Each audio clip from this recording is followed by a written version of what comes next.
Hello everyone, my name is Stanley St. Rose, and today we're going to be talking about the short story The Lottery, written by Shirley Jackson. Now, before I go into the summary and explanation of this novel, please remember to leave a like, subscribe, and or leave a comment. So, this short story is wow. There's just it's really scary and horrific at the same time. We're introduced to this community at the beginning of the short story that has this tradition where every year every single family within this community come in into the town square and they gather rocks, and then this guy by the name of Summers, he's a leader, he's a member of the community that is selected every year to kind of like manage this thing called the lottery.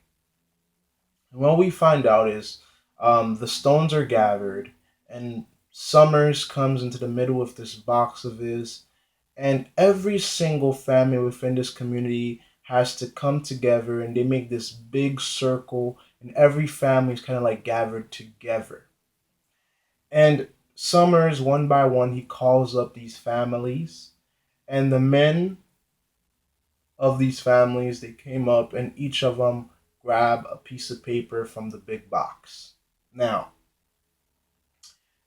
it gets really scary because after each man of these families, they pick a piece of paper from the big box, they open it, and they try to find for this black dot. And the family that gets the black dot on the paper is the Hutchinsons. Now, the Hutchinsons are a family of, you have the mother who shows up late to this event, and she says, "Oh, I forgot what day it was," and she's kind of like she's not going along with this tradition that this community has. And her family is unfortunate. They get this piece of paper with the black dot on it.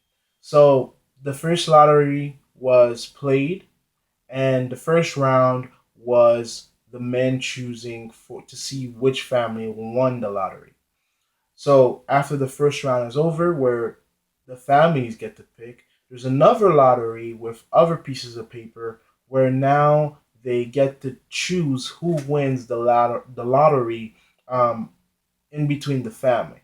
So the Hutchinson family come up and they put the pieces of papers back into the box, and each person within the Hutchinson family they pick a piece of paper, and who ends up getting the piece of paper is Tessie Hutchinson, and they stone her. Tessie Hutchinson was a woman in this community. When we first meet her, she's all for the lottery. It's tradition. They've done it for every single year for a long time. There's this old man by the name of Warner that comes up within this short story, and Warner he says it's tradition. He doesn't want the lottery to change. He doesn't want the lottery to go away. It's tradition. It's been something that's been in this community for several years. And Warner believes that the lottery connects to having good crops because he thinks that when you kill someone within the community, that somehow transfers into having good crops. So every year they stone somebody to death to have good crops. And the thing is, what really alarms me and what really comes to mind when you read this story is that no one but Tessie Hutchinson tries to fight against this. There's no family loyalty. Nobody tries to fight to stop the mass from killing this woman. So it begs the question that do these families really love each other? Because Tessie's husband does not fight against it. He picks up a rock, her children picks up rocks, and everybody within this community pick up rock. Even Miss Delacrosse, who picks up the hugest rock, kills Tessie Hutchinson. There's no remorse. There's no, maybe we shouldn't have done this kind of moment. Everybody within this community, they kill her. And the thing is, it's almost as if anybody who had picked the piece of paper with the black dot within the second round of the lottery, they would have killed that person no matter what age, no matter what gender, no matter who or what status that person was. Within this short story, anybody could have died. There was no type of family fighting for each other or anything. Everybody had a stone cold face to stay true to this tradition.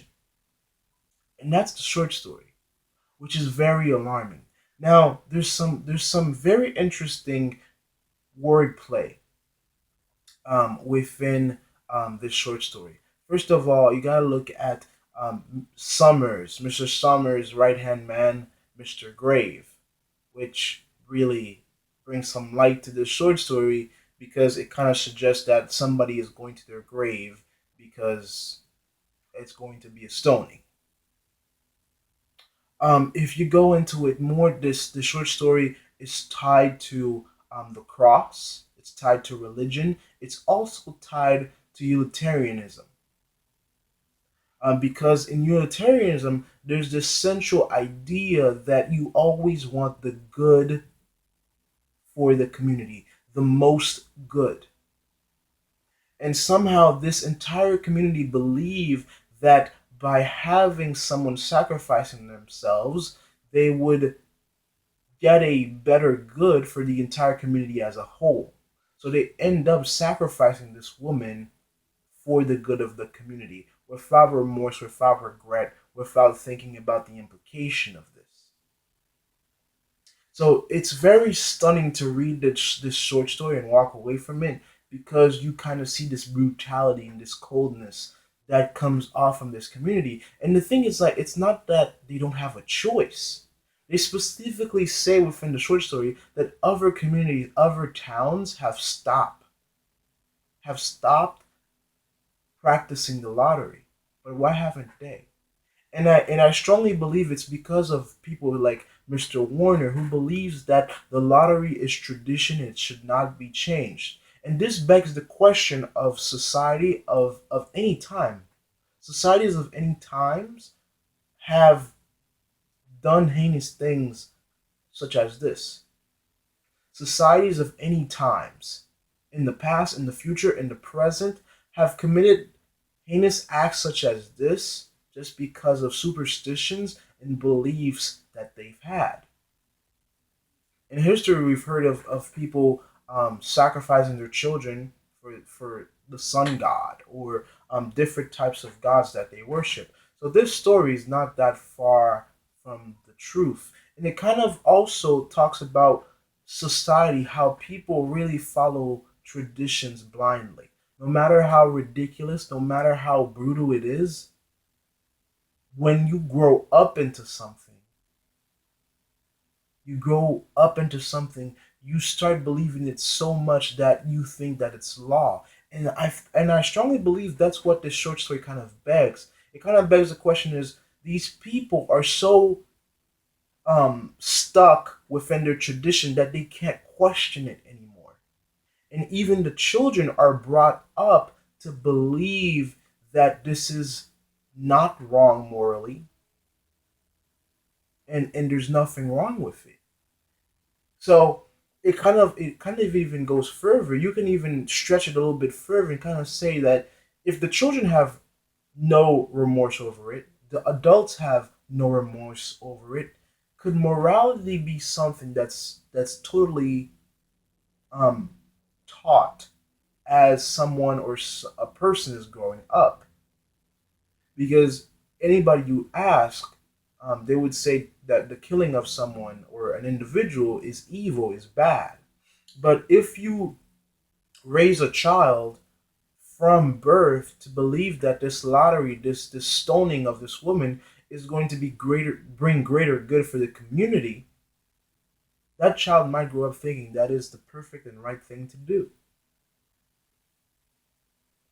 So For me, in reading The Lottery by Shirley Jackson, you kind of get several ideas about society.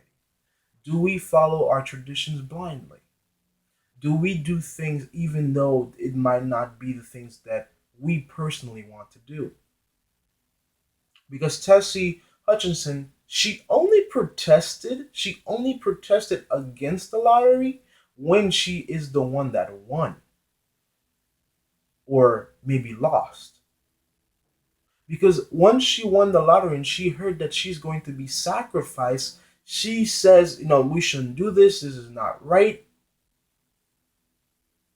but it's too late. So she is a hypocrite because she would be more than happy to kill anybody else in that circle, in that community.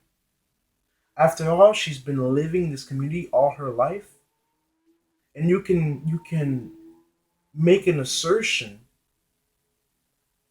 and say that for over 20 years of her life, because she has children, she has a marriage, she has a family, we can assume that she's probably in her 20s or older. So we can conclude that she's an adult and that she's been practicing in the lottery ever since she was a child. So she had no problem killing people, stoning people to death for 20 plus years. But when the dot fell in her hands, she had a problem with it. So the lottery is very significant in terms of how do we question things? Should we question things, or do we only question things when they bother us personally? Because nobody else had a concern than the person that was going to die. And this story begs the question about government, about society, about people, about morality, and even how families love each other. Because if a husband and the children of Tessie could take up stones, they even gave stones to the youngest, to the toddler, and they made each other stone their own mother. And it's a tradition, and nobody has a problem with it. Nobody even shed a tear for the greater good. That's what they were doing it for. So, what's the cost? And the cost of this greater good was a mother's life by the hands of her own children, even her own husband.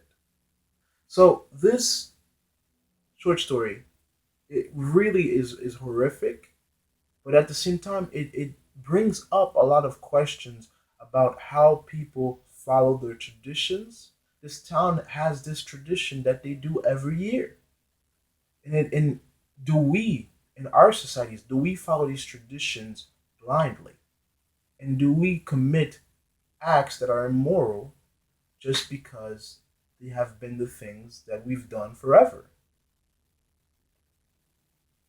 And you might just say, oh, this is just a short story, it's a work of fiction, but there's so much truth to it. Look at, I can say, the Salem witch trials.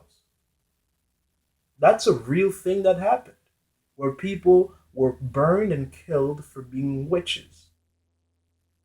And the community of Salem really believed that by killing witches, they would protect the greater good of the community. The Salem witch trials was a real thing. Even though the lottery by Shirley Jackson is a work of fiction, we have an example of the Salem witch trials of a real thing happening that is very similar to this work of fiction. Because in the Salem witch trials, they wanted to kill witches to protect the greater good of the community. And we know that none of the women that were killed because of witches were witches. There's no proof to prove that.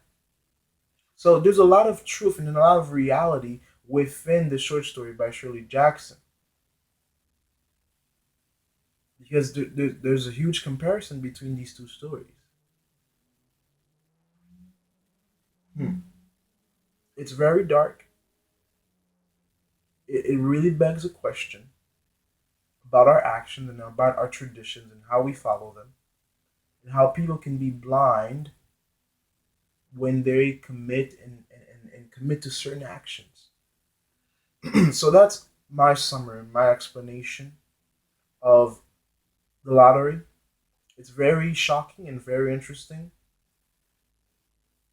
Please leave a like, subscribe, and leave a comment. And I look forward to talking to you guys about this in the comments. I'll see you in the next video.